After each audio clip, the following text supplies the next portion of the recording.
Hello, this is Gabriel Benjamin. I'm here with Kent Bond for an interview about yoga. Kent is the owner of Willow Glen Yoga in San Jose and also teacher training staff at the White Lotus Institute in Santa Barbara.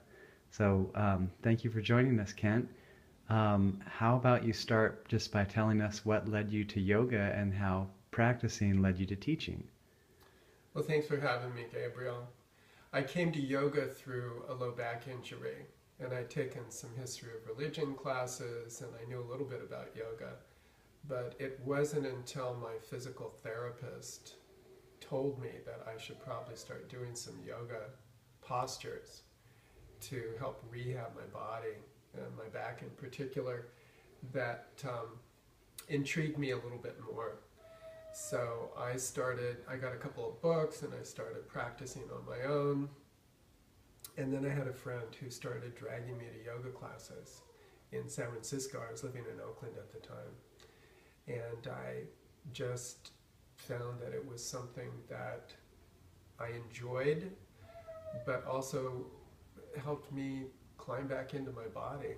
I had a lot of fear, I had a lot of pain, and I did tend to re-injure myself from time to time. But I found that the yoga really helped put me back together. And it also helped me a lot with the psychophysical aspect. And I was walking around with a lot of anxiety, a lot of fear at that point. And I noticed that the more consistent my practice was, the more it gave me back to myself, and I was able to deal with the day-to-day things that challenge all of us. And at what point did you decide you wanted to be a teacher?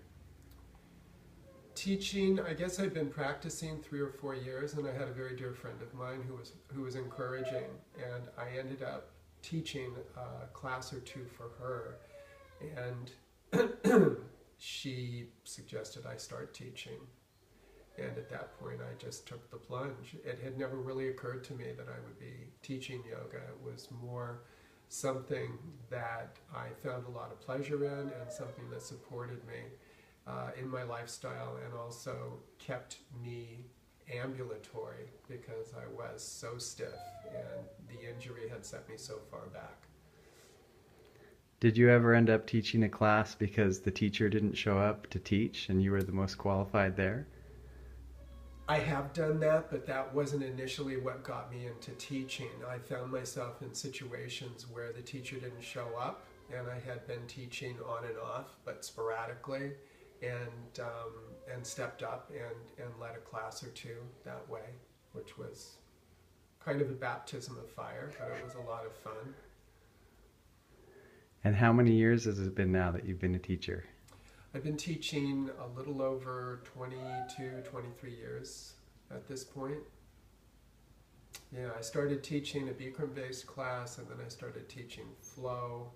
I did my initial teacher training at the White Lotus Foundation in Santa Barbara, and was very lucky to have Ganga White and Tracy Rich take me under their wing, and they've mentored me pretty consistently. And I've also been very blessed to have a lot of other senior instructors and emerging masters, that's my dog Bear in the background, who have inspired and taught me just volumes. So I feel very fortunate to have been on the path with all these wonderful teachers. Yeah, that's an amazing story. So much time has passed since it's begun. Um, Thanks for sharing. I think we're very fortunate to be on the path with you, even if just in the virtual world.